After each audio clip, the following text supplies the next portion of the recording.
Merci, Monsieur le Président, chers collègues, et merci également pour la présentation qui nous a été faite.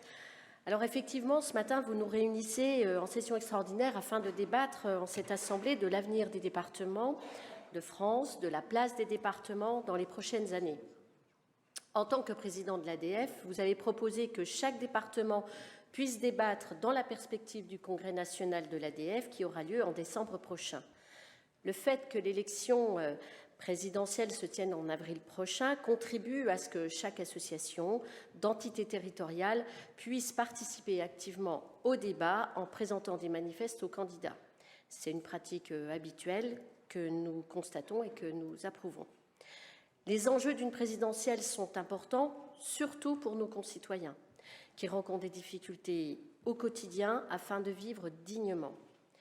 Les enjeux sont également importants pour les élus que nous sommes, afin que nous puissions exercer au mieux nos mandats dans chacune des collectivités territoriales que nous représentons pour justement contribuer à répondre aux problèmes des Français. Aussi, le groupe Côte d'Or Terre d'Avenir, je vous rappelle le nom, s'interroge sur la manière et la méthode que vous avez d'aborder le débat.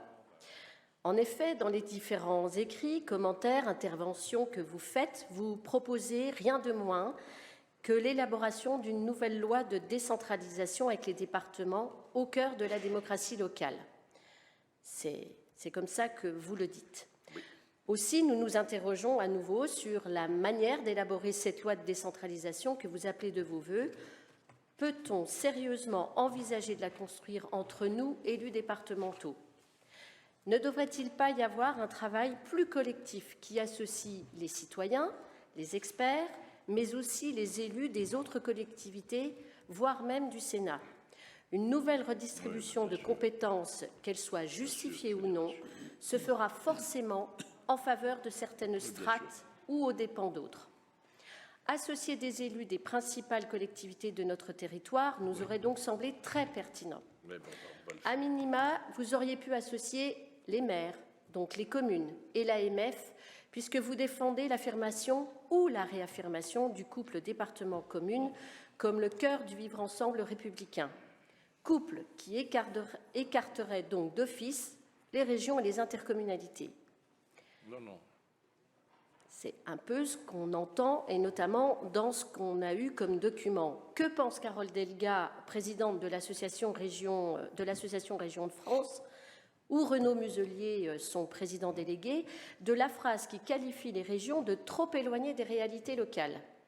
Alors que le sondage qu'on vient de nous présenter nous démontre que les Français ont à 78% une bonne opinion malgré tout de la région contre 80% des départements.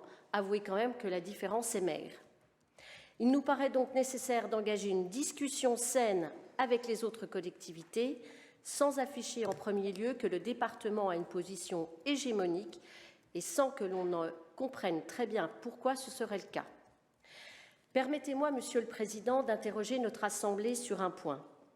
Alors que la loi NOTRe vient à peine de produire ses dernières conséquences sur les transferts de compétences, alors que la loi 3DS en discussion à l'Assemblée prévoit de nouveaux bouleversements dans la distribution des attributions des différents niveaux de collectivité, une nouvelle loi de décentralisation qui redistribuerait complètement les compétences de l'État, des régions, des départements, des intercommunalités et des communes est-elle vraiment souhaitable ? Alors que les élus municipaux sont installés depuis à peine plus d'un an, avec un renouvellement important des maires, alors que les élus départementaux et régionaux viennent d'être installés, que tous ont vu ou vont lancer des plans d'investissement importants prévus dans leur programme de campagne, que ces derniers ont été rédigés sur la base de la répartition des compétences actuelles, quel est le sens de cette loi de décentralisation que vous prônez ? Toutes les propositions qui apportent de nouvelles compétences, de nouvelles modifications dans la gestion et dans l'action des départements nous semblent peu opportunes ou peut-être prématurées. Je m'explique. La dernière loi qui a fixé les compétences des collectivités territoriales, c'est la loi NOTRe. Je rappelle également que le département a été maintenu comme entité territoriale, alors même qu'un candidat à l'élection présidentielle que vous souteniez en prévoyait la disparition. Et puis, comme chacun sait, ici et ailleurs, vous n'avez pas bien digéré quand même cette application de la loi qui enlevait la compétence générale, mais qui confortait le rôle du département comme chef de file de la compétence sociale. Alors, nous, on vous propose de renforcer nos actions, dont nous avons la compétence pour répondre, pour accompagner au mieux les habitants de chaque département. D'ailleurs, vous l'avez dit dernièrement, qu'il fallait qu'on soit maintenu dans comme étant chef de file. Les exemples sont nombreux, un seul parmi d'autres. Par exemple, on voit qu'à l'heure actuelle, il y a l'augmentation des coûts de l'énergie qui va être également pour les EHPAD, qui, elles, vont voir leur coût de fonctionnement augmenter et qui, bien sûr, auront pour conséquence d'augmenter le coût d'hébergement pour les familles. Ainsi, en participant financièrement à la rénovation énergétique des EHPAD, est-ce que les départements agiraient pour le pouvoir d'achat des familles et pour l'environnement? Pour nous, groupe Côte d'Or Terre d'Avenir, la priorité ne nous semble pas être au transfert de nouvelles compétences vers les départements, mais à ce que ces derniers soient confortés dans l'exercice des missions qui sont les leurs aujourd'hui. Alors, oui à une réforme fiscale qui assurera aux assemblées départementales les moyens d'exercer leurs missions en matière de solidarité humaine notamment, mais aussi territoriale. Non à un nouveau transfert de charges que nos finances ne pourront pas supporter à terme. Assumons pleinement et avec volonté ce que nous savons faire, expérimentons, avec par exemple le revenu de base pour les jeunes, voire amplifions ce qui nous est possible. Enfin, je ne peux pas m'empêcher de réagir à cette phrase que l'on retrouve dans le document qui nous a été envoyé. Je cite, « Ce qui est devenu central dans l'esprit de nos concitoyens, c'est le caractère dépassé d'une décentralisation basée sur la répartition par l'État central des blocs de compétences. » Franchement, Monsieur le Président, mes chers collègues, pensez-vous vraiment que c'est ce qui occupe toutes les pensées des Français aujourd'hui? Comme vous, comme nous tous ici, je rencontre beaucoup de ces concitoyens à qui vous prêtez des intentions.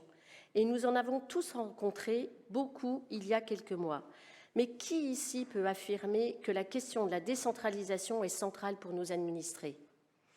Ce qui leur importe, c'est le pouvoir de vivre dignement. Ce qui leur importe, c'est le pouvoir d'achat. Ce qui leur importe, c'est leur sécurité financière, médicale, alimentaire. Ce qui leur importe, c'est de savoir. Ce qui leur importe, c'est le réchauffement climatique et la planète que nous laisserons à nos enfants. Que la décentralisation et le renforcement des départements soient un sujet central pour vous, nous l'avons bien compris, mais n'affirmez pas que ça l'est pour nos concitoyens.